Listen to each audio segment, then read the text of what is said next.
Billy Budd, Sailor. An Inside Narrative. Dedicated to Jack Chase, Englishman, wherever that great heart may now be here on earth or harbored in paradise. Captain of the Maintop in the year 1843 in the U.S. frigate United States. 1. In the time before steamships, or then more frequently than now, a stroller along the docks of any considerable seaport would occasionally have his attention arrested by a group of bronzed mariners, man-o'-war's men or merchant sailors in holiday attire, ashore on liberty. In certain instances they would flank, or like a bodyguard, quite surround some superior figure of their own class, moving along with them like Aldebaran among the lesser lights of his constellation. That signal object was the handsome sailor, of the less prosaic time alike of the military and merchant navies. With no perceptible trace of the vainglorious about him, rather with the offhand unaffectedness of natural regality, he seemed to accept the spontaneous homage of his shipmates. A somewhat remarkable instance recurs to me. In Liverpool, now half a century ago, I saw under the shadow of the great dingy street wall of Princess Dock an obstruction long since removed, a common sailor so intensely black that he must needs have been a native African of the unadulterate blood of Ham, a symmetric figure much above the average height. The two ends of a gay silk handkerchief thrown loose about the neck danced upon the displayed ebony of his chest. In his ears were big hoops of gold, and a Highland bonnet with a tartan band set off his shapely head. It was a hot noon in July, and his face, lustrous with perspiration, beamed with barbaric good humor. In jovial sallies right and left, his white teeth flashing into view, he rollicked along the center of a company of his shipmates. These were made up of such an assortment of tribes and complexions as would have well fitted them to be marched up by Anacharsis Cloots before the bar of the First French Assembly as representatives of the human race. At each spontaneous tribute rendered by the wayfarers to this black pagog of a fellow, the tribute of a pause and stare, and less frequently an exclamation, the motley retinue showed that they took that sort of pride in the evoker of it which the Assyrian priests doubtless showed for their grand sculptured bull, when the faithful prostrated themselves. To return, if in some cases a bit of nautical morat in setting forth his person ashore, the handsome sailor of the period in question evinced nothing of the dandified Billy de Dam, an amusing character all but extinct now, but occasionally to be encountered, and in a form yet more amusing than the original, at the tiller of the boats on the tempestuous Erie Canal, or, more likely, vaporing in the groggeries along the towpath. Invariably a proficient in his perilous calling, he was also more or less a mighty boxer or wrestler. It was strength and beauty. Tales of his prowess were recited. Ashore he was the champion, afloat the spokesman, on every suitable occasion always foremost. Close reefing topsails in a gale, there he was, astride the weather yard-arm, and foot in the Flemish horse as stirrup, both hands tugging at the earring as at a bridle, in very much the attitude of young Alexander curbing the fiery Bucephalus. A superb figure, tossed up as by the horns of Taurus against the thunderous sky, cheerily hallooing to the strenuous file along the spar. The moral nature was seldom out of keeping with the physical make. Indeed, except as toned by the former, the comeliness and power, always attractive in masculine conjunction, hardly could have drawn the sort of honest homage the handsome sailor, in some examples, received from the less gifted associates. Such a cynosure, at least in aspect, and something such too in nature, though with important variations made apparent as the story proceeds, was welkin-eyed Billy Budd, or Baby Budd, as more familiarity, under circumstances hereafter to be given, he at last came to be called. Aged 21, a fore-topman of the British fleet toward the close of the last decade of the 18th century. It was not very long prior to the time of the narration that follows that he had entered the king's service, having been impressed on the narrow seas from a homeward-bound English merchantman into a 74 outward-bound HMS Bellipotent, which ship, as was not unusual in those hurried days, having been obliged to put a sea short of her proper complement of men. Plump upon Billy at first sight in the gangway, the boarding officer, Lieutenant Ratcliffe, pounced even before the merchantman's crew was formally mustered on the quarterdeck for his deliberate inspection, and him only he elected. For whether it was because the other men were ranged before him showed too ill advantage after Billy, or whether he had some scruples in view of the merchantman's being rather short-handed, however it might be, the officer contented himself with his first spontaneous choice. To the surprise of the ship's company, though, much to the lieutenant's satisfaction, Billy made no demur. But indeed, any demur would have been as idle as the protest of a goldfinch popped into a cage. Noting this uncomplaining acquiescence, all but cheerful, one might say the shipmaster turned a surprised glance of silent reproach at the sailor. The shipmaster was one of those worthy mortals found in every vocation, even the humbler ones, the sort of person whom everybody agrees in calling a respectable man. And, nor so strange to report as it may appear to be, though a ploughman of the troubled waters, lifelong contending with the intractable elements, there was nothing this honest soul at heart loved better than simple peace and quiet. For the rest, he was 50 or thereabouts, a little inclined to corpulence, a prepossessing face, unwhiskered, and of an agreeable color, a rather full face, humanely intelligent in expression. On a fair day, with a fair wind, and all going well, a certain musical chime in his voice seemed to be the veritable, unobstructed outcome of the innermost man. He had much prudence, much conscientiousness, and there were occasions when these virtues were the cause of overmuch disquietude in him. On a passage so long as his craft was in any proximity to land, no sleep for Captain Greveling. He took to heart those serious responsibilities not so heavily borne by some shipmasters.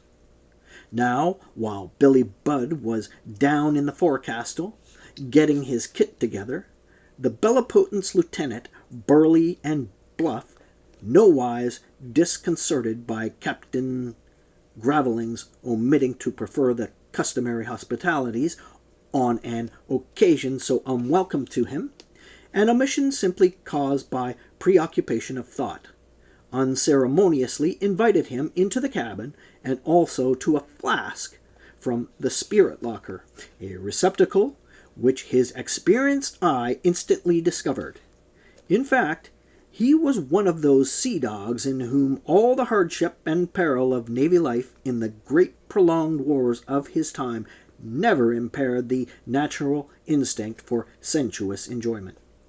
His duty he always faithfully did, but duty is sometimes a dry obligation, and he was for irrigating its aridity, whensoever possible, with a fertilizing decoction of strong waters. For the captain's proprietor there was nothing left but to play the part of the enforced host, with whatever grace and alacrity were practicable. As necessary adjuncts to the flask, he silently placed tumbler and water jug before the irrepressible guest. But excusing himself from partaking just then, he dismally watched the unembarrassed officer deliberately diluting his grog a little, then tossing it off in 3 swallows, pushing the empty tumbler away, yet not so far as to be beyond easy reach, at the same time settling himself in his seat and smacking his lips with high satisfaction, looking straight at the host. These proceedings over, the master broke the silence, and there lurked a rueful reproach in the tone of his voice. "Lieutenant, you are going to take my best man from me, the jewel of 'em." "Yes, I know," rejoined the other, immediately drawing back the tumbler preliminary to the replenishing. "Yes, I know. Sorry." "Beg pardon, but you don't understand, Lieutenant. See here, now. Before I shipped that young fellow, my forecastle was a rat-pit of quarrels. It was black times, I tell you, aboard the Wrights here. I was worried to that degree my pipe had no comfort for me. But Billy came, and it was like a Catholic priest striking peace in an Irish shindy. Not that he preached to them, or said or did anything in particular, but a virtue went out of him, sugaring the sour ones. They took to him like hornets to treacle, all but the buffer of the gang, the big shaggy chap with the fire-red whiskers. He indeed, out of envy, perhaps, or of the newcomer, and thinking such a sweet and pleasant fellow, as he mockingly designated him to the others, could hardly have the spirit of a gamecock, must needs bestir himself in trying to get up an ugly row with him.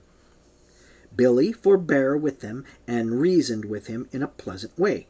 He is something like myself, Lieutenant, to whom aught like a quarrel is hateful, but nothing served. So, in the second dog watch, one day, the Red Whiskers, in presence of the others, under pretense of showing Billy just whence a sirloin steak was cut, for the fellow had once been a butcher, insultingly gave him a dig under the ribs. Quick as lightning, Billy let fly his arm. I dare say he never meant to do quite so much as he did, but anyhow he gave the burly fool a terrible drubbing. It took about half a minute, I should think, and Lord bless you, the lubber was astonished at the celerity. And will you believe it, Lieutenant? The Red Whiskers now really loves Billy. Loves him, or is the biggest hypocrite that ever I heard of. But they all love him.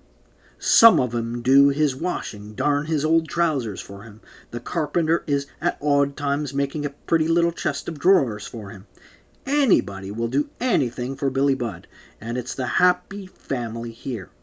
But now, Lieutenant, if that young fellow goes, I know how it will be aboard the Wrights. Not again very soon shall I, coming up from dinner, lean over the captain smoking a quiet pipe. No, not very soon again, I think. Aye, Lieutenant, you are going to take away the jewel of 'em, and you are going to take away my peacemaker.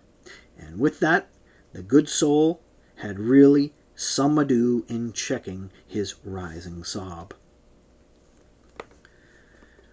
"Well," said the lieutenant, who had listened with amused interest to all this, and now was waxing merry with his tipple, "well, blessed are the peacemakers, especially the fighting peacemakers.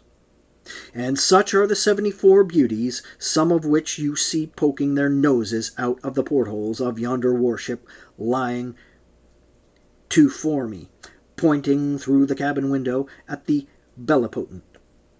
But courage! Don't look so downhearted, man. Why, I pledge you in advance the royal approbation. Rest assured that His Majesty will be delighted to know that in a time when his hardtack is not sought for by sailors with such avidity as should be, a time also when some shipmasters privily resent the borrowing from them a tar or two for the service, His Majesty, I say, will be delighted to learn that one shipmaster at least cheerfully surrenders to the king the flower of his flock, a sailor who with equal loyalty makes no dissent. But where's my beauty?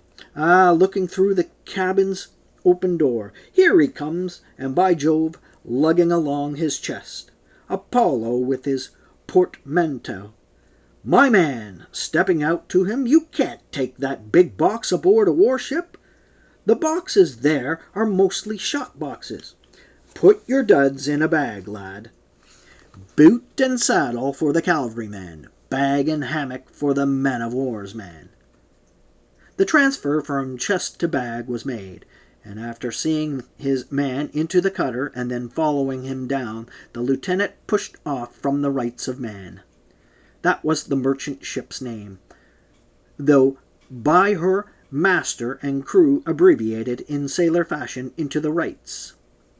The hard-headed Dundee owner was a staunch admirer of Thomas Paine, whose book, in rejoinder to Burke's arraignment of the French Revolution, had then been published for some time and had gone everywhere. In christening his vessel, after the title of Paine's volume, the man of Dundee was something like his contemporary shipowner, Stephen Girard of Philadelphia, whose sympathies, alike with the native land and its liberal philosophers, he evinced by naming his ships after Voltaire, Diderot, and so forth. But now, when the boat swept under the merchantman's stern, the officer and oarsmen were noting, some bitterly and others with a grin, the name emblazoned there. Just then it was that the new recruit jumped up from the bow, where the coxswain had directed him to sit, and waving hat to his silent shipmates, sorrowfully looking over at him from the taffrail, bade the lads a genial good-bye. Then making a salutation as to the ship herself, and good-bye to you too, old Rights of Man. Down, sir, roared the lieutenant, instantly assuming all the rigor of his rank, though with difficulty repressing a smile. To be sure, Billy's action was a terrible breach of naval decorum, but in that decorum he had never been instructed, in consideration of which the lieutenant would hardly have been so energetic in reproof, but for the concluding farewell to the ship. This he rather took as meant to convey a covert sally on the new recruit's part, a sly slur at impressment in general, and that of himself in especial. And yet, more likely, if satire it was in effect, it was hardly so by an intention, for Billy, though happily endowed with the gaiety of high health, youth, and a free heart, was yet by no means of a satirical turn. The will to do it, and the sinister dexterity, were alike wanting. To deal in double meanings and insinuations of any sort was quite foreign to his nature. As to his enforced enlistment, that seemed to take pretty much as he was wont to take any vicissitude of weather. Like the animals, though no philosopher, he was, without knowing it, practically a fatalist. And it may be that he rather liked this adventurous turn in his affairs, which promised an opening into novel scenes and martial excitements. Aboard the Bellipotent, or our merchant sailor, was forthwith rated as an able seaman, and assigned to the starboard watch of the foretop. He was soon at home in the service. not at all disliked for his unpretentious good looks and a sort of genial, happy-go-lucky air. No merrier man in his mess, in marked contrast to certain other individuals included, like himself, among the impressed portion of the ship's company, for these, when not actively employed, were sometimes, and more particularly in the last dog-watch, when the drawing near of twilight induced reverie, apt to fall into a saddish mood, which in some partook of sullenness. But they were not so young as our foretop man, and no few of them must have known a hearth of some sort. Others may have had wives and children left, 2 probably, in uncertain circumstances, and hardly any but must have had acknowledged kith and kin, while for Billy, as will shortly be seen, his entire family was practically invested in himself.